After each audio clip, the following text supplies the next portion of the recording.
Mummy को 2019 में मिला था पापा को शराब छुड़ाने के लिए। 2019 में हम बाबा से मिले, छांगुर पीर बाबा से। उन्होंने हमें एक तावीज़ दी और दुआ पड़ी। उसके बाद हम अपने घर पे आ गए।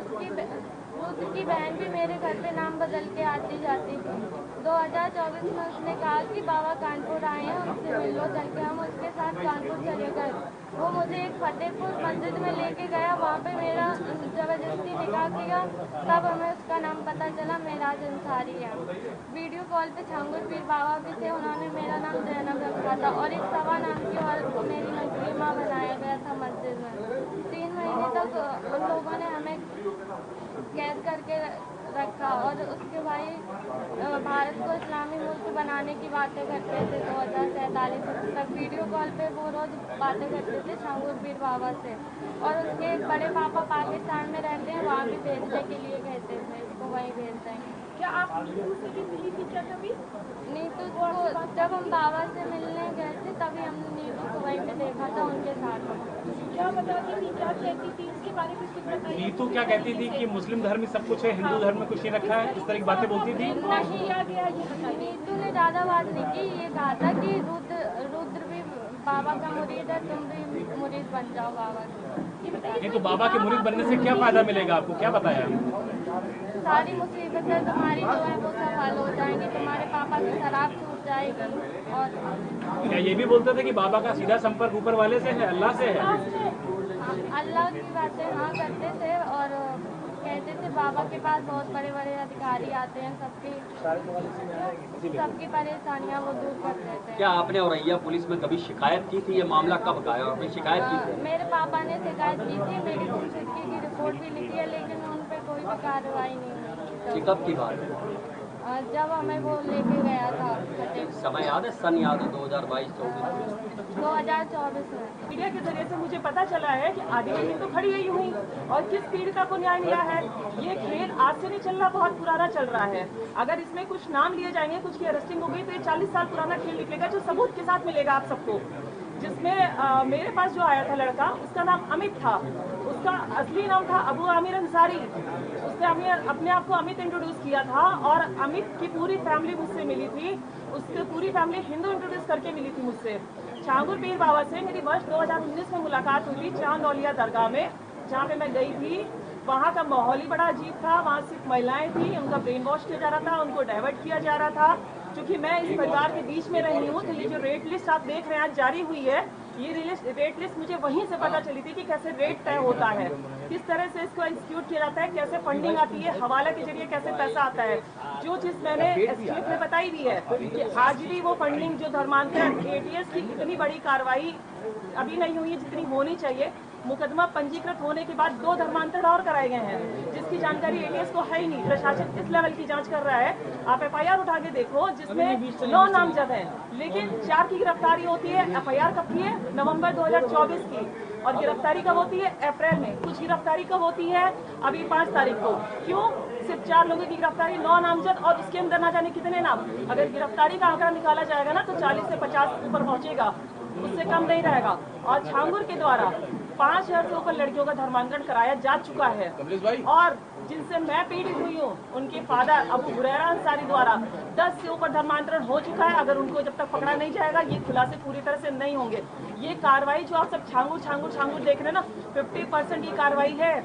कोई अगर उत्तर प्रदेश का अगर मानिए योगी जी अगर चला रहे हैं सरकार को, तो योगी जी सारे काम को नहीं करते हैं, उनकी टीमें काम करती हैं। उनकी टीमें किस तरह से होती है ये मैटर करता है।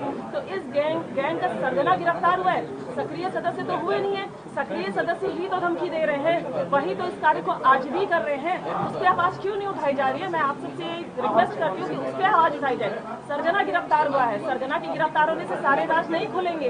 राज वहां से खुलेंगे जो सक्रिय सदस्य अभी भी काम कर रहे हैं, जो धमका रहे हैं, वो राज खोलेंगे जब उनको पकड़ा जाएगा। तब तक ही राज पूरे खुलने वाले नहीं है, क्योंकि छांगुर एक मास्टरमाइंड था।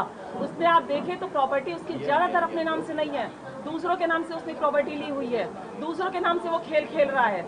कोई भी सरगना अपने नाम से खेल नहीं खेलता है। फंडिंग हुई है, रेट तय किया गया है, फंडिंग का पैसा किसी पीड़िता को नहीं मिला, किसी से भी आप पूछ लीजिए। ये जो अमाउंट आता है हवाला के जरिए से आता है, ट्रांजैक्शन हुए नेपाल के जरिए से आता है। नेपाल का बहुत बड़ा इसमें सहयोग रहता है, वहाँ से आने जाने का, पैसा लाने का। हवाला के जरिए से लखनऊ के अंदर मैंने जगह बताई है एसटीएफ को किस जगह से पैसा आता है, कहाँ से लिया जाता है, कैसे ट्रांजैक्शन किया जाता है, कैसे डिस्ट्रीब्यूट किया जाता है, मैंने पूरी डिटेल उनको दी हुई है। और पैसा किसी पीड़िता को नहीं मिलता है, पैसा इनको मिलता है जो गैंग का सरगना है, वहाँ से डिस्ट्रीब्यूट होता है उनके पास। जो लड़के लड़कियां मुस्लिम है जो इनके धर्मांतरण के काम को करते हैं उनको पैसा दिया जाता है। सऊदी अरब सऊदी अरब से है वो नंबर निकलना। सऊदी अरब से धमकी आई थी कि गोपाल राय जो विश्व हिंदू रक्षा परिषद के हैं जिन्होंने वापसी कराया है। सऊदी अरब से पाकिस्तान के आदमी से मुझे 10 तारीख को 6:13 पे धमकी दिलाई गई है और ये बोला गया है कि जो 15 लोगों ने जो घर वापसी की थी वो गोपाल राय जी और तुझे मेन उनका टारगेट मैं उनके भेद खोल रही सऊदी से लेकर इंडिया तक के और जान से मारने की धमकी दी गई है। और ये बोला गया कि हम 2 दिन के अंदर खत्म कर देंगे। मैंने एसपी साहब को भी इस बात का वो किया। यहाँ पर पुलिस प्रशासन मौन है। सहारनपुर के अंदर नीचे से लेकर ऊपर तक की पुलिस बिकाऊ है।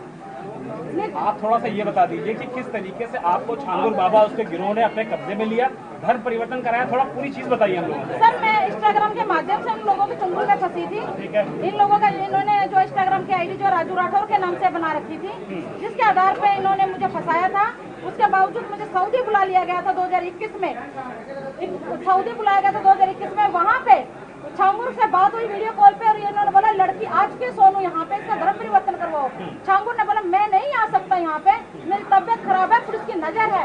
मेरा मुरीद बदर अख्तर सिद्दीकी जो अदीगलम शहर के अंदर अभी भी मौजूद है जो 25 लड़कियों के साथ कर चुका है, धर्म परिवर्तन करवा चुका है। 5 से 6 लड़के गायब है अभी तक।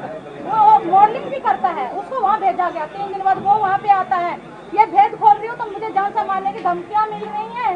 मैं पुलिस प्रशासन मेरा सपोर्ट नहीं कर रहा है। मैं योगी सरकार से अपनी जान की सुरक्षा भी मांगती हूँ, साथ साथ पीड़िताओं की सुरक्षा मांगती हूँ। मैं गोपाल राय जी को पुलिस सुरक्षा देनी चाहिए जो हिंदुओं की आवाज खड़ी करके आज उठा रही आवाज।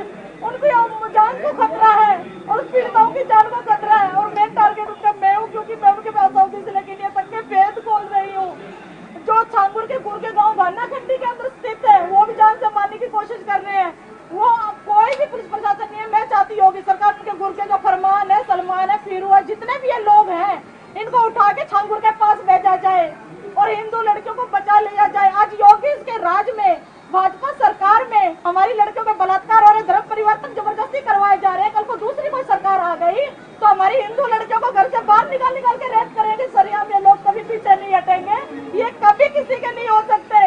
ये बोलते हिंदू मुस्लिम भाई भाई या कभी किसी के भाई नहीं बन सकते, कभी नहीं बन सकते। मेरे साथ जो मानसिकता की गई है मुझे पता है। मेरे साथ जो हुआ है, मेरा रेप किया गया, सामूहिक बलात्कार, जिगरों से जलाया, चाकू से हमले किए, प्लास्टिक कवर से डाले गए, गला घोट दिया गया और बेहोशी की हालत में उतरौला लेके चले गए मुझे। वहाँ पे बोले इसको दफना दो, वहाँ पे कब्रिस्तान घर पे खोद के रखते हैं। ये हम लोगों के लिए, हिंदुओं के लिए काफिर बोलते हैं हम लोगों का। ये इनका पूरा यूपी के अंदर पूरा आतंक फैल गया है। मैं चाहती हूँ कि पूरा आतंक